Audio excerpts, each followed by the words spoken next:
Most people offer most of their vibration in response to what they are observing.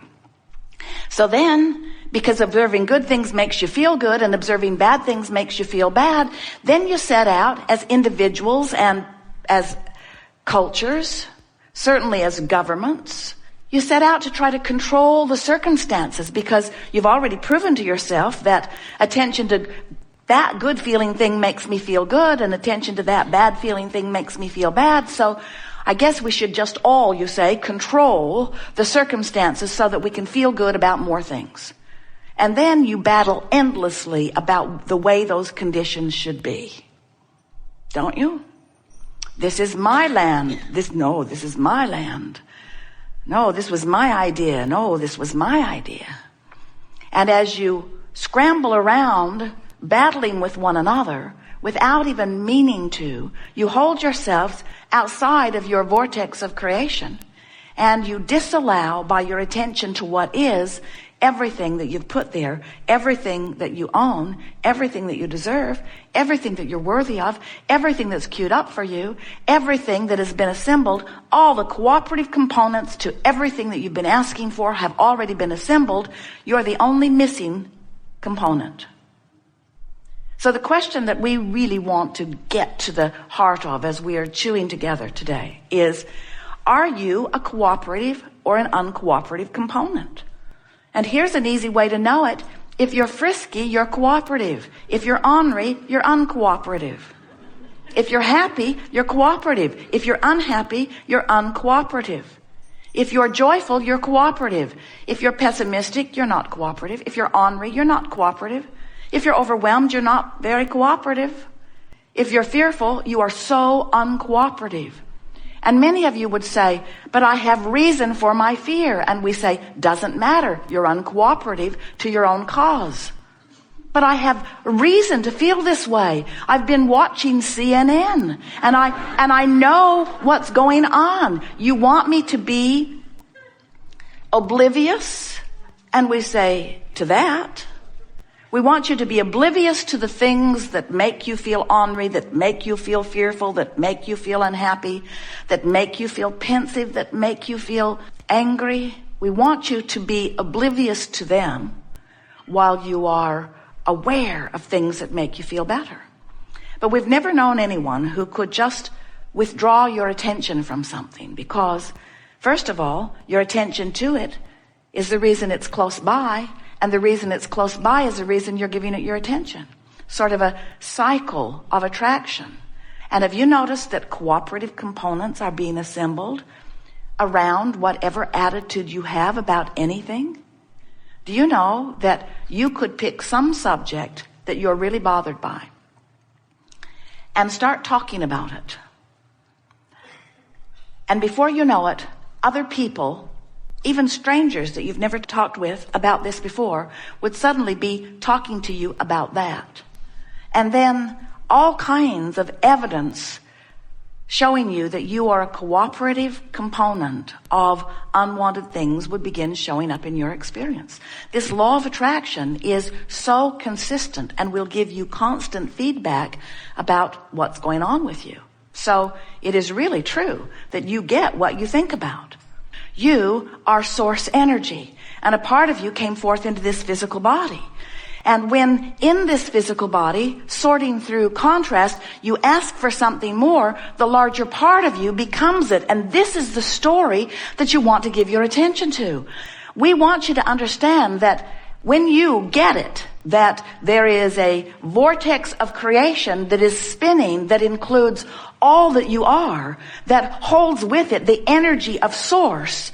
And when you take the time to line up with it, then you begin to understand that the only thing that is happening to you ever is that you are letting yourself be all that you've become or not. That really is the only story that's going on. Because if life hadn't caused you to expand, your not going would not make you feel negative emotion. The only reason that you ever feel negative emotion is because life caused you to cause the source within you to hold a different broader, bolder, bigger, lovelier stance of being, and you, in your attention to whatever you're giving your attention to while you have negative emotion, is not letting you get up to speed with all that you have become. Creation, everything that you feel, every emotion that you feel, and everything that is happening to you is happening only because of your relationship with who life has caused you to become, and you're allowing it or not. So rather than spending a lot of time talking about all of these points of attraction that could be going on, there are people who are sick with this disease and people who are sick with that disease and people who are having this trauma and this trauma, all kinds of things happening in the scope of human events. You look around, you see it all. But none of that is consequential. What is consequential is this vortex and your relationship to it. If your vortex is spinning as it is and you are holding yourself in fear or anger, you're so far from your vortex that there is a contradiction within you that has this really strong negative energy moving through you, and you don't feel good. When you get over into the vicinity of hope, closer to your vortex, you feel so much better because there's less resistance within you. And when you get into the vicinity of hope, your vortex will frequently take you in. And when you get in, oh, you're going to have a good ride. That's that feeling of elation. The best feeling in the world is moving into the vortex. The exhilaration that you feel, the feeling of passion. And of course, once you get into the vicinity of hope on several subjects and your vortex takes you in, now inside this vortex where you have clear view, now you begin to understand. You begin to know. You begin to believe and know. And that is an emotion that we don't have to tell you, you know, is sublime. That feeling of knowing your value and worthiness. So here's the easiest way to explain this to you from a basis of universal laws. And as you understand this, then everything that you're living or everything that you're watching anyone else live will begin to make sense to you. So here's the best way of explaining this. You are more than you see here in these physical bodies. You are source energy. And before you came into these physical bodies, you were source energy. And even though you are here, focused in these physical bodies, there is a larger part of you who is focused in the non-physical. Now, many of you have been calling that part of you God, but we want you to understand that there is a vibrational attitude of you that exists in the non-physical while you are here focused in this physical body, who is the holder of all that you have become. Certainly the holder of all that you were before you were born into this physical body, but the holder now of everything that you have expanded to since being here. In other words, when someone was rude to you, you wanted a nicer world. And when you ask, your inner being, the source energy part of you, embraced that idea and held the idea of it purely for the creation of it.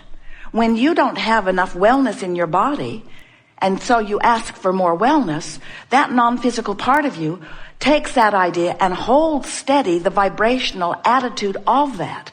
Everything that you know that is now physically focused was at one time, prior to the manifestation, vibration. And vibration is the beginning of everything that you know that is manifested.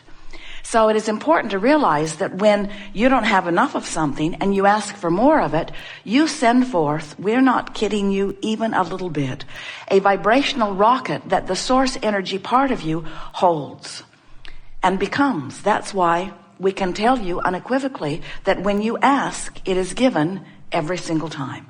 When you ask, it is not just given. When you ask from your physical format and you send forth a rocket of desire, the non-physical part of you embraces that desire and becomes it. And because everything is vibrational before it is manifested, you have to understand that that vibrational beingness is done. In other words, the precursor to the manifestation is already in place. So now what happens is that law of attraction responds to this powerful vibrating force that is really who you are. You sometimes think that when you ask for more money, you are the creator of more money. But it is much bigger than that.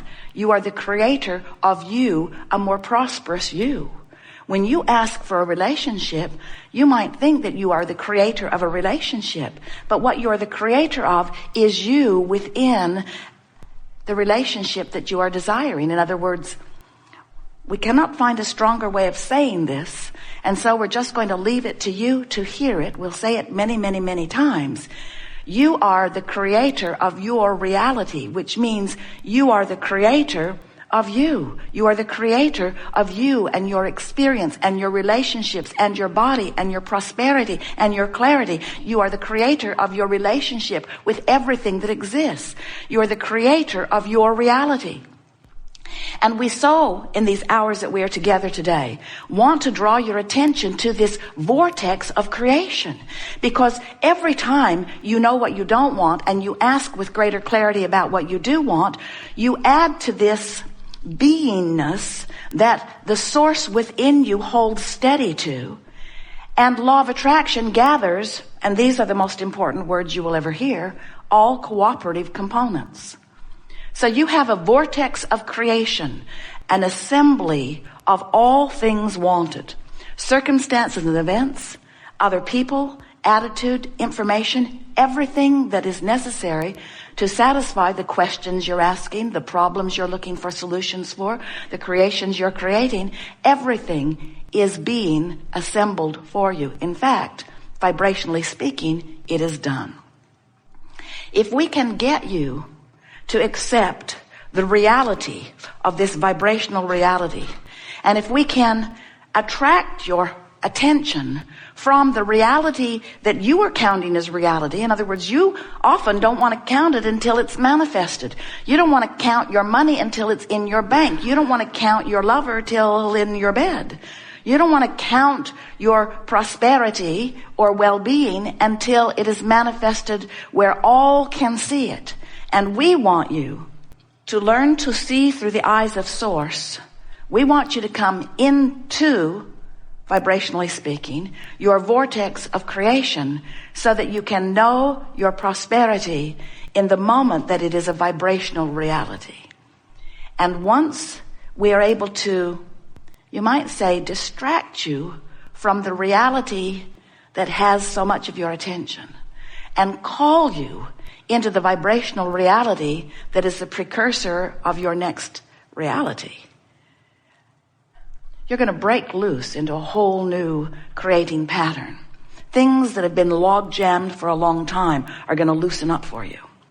When you want something, let's say more money, and you are so aware of how much money you have and so aware of what your debt to income ratio is, and so aware of what's going on in the economy, or so aware of the reality of what is right now, this red hot minute. Even though you've asked for far more, and far more is queued up for you, and could come to you now, because it's done. All you have to do is find the vibrational equivalency to it, and it must pour into your experience in a way that you and others can see it. But you've got to be a vibrational match to it, not the absence of it. And the tricky thing about being the realist that you've been objectively trained to be is that when you truthfully tell it like it is right now, and train your vibration into that thought, which makes it that belief, which makes it that expectation, which makes it that point of attraction, you hold yourself away from your fortune that is waiting for you only because of a little sloppy focusing. Or maybe because you don't understand the laws of the universe.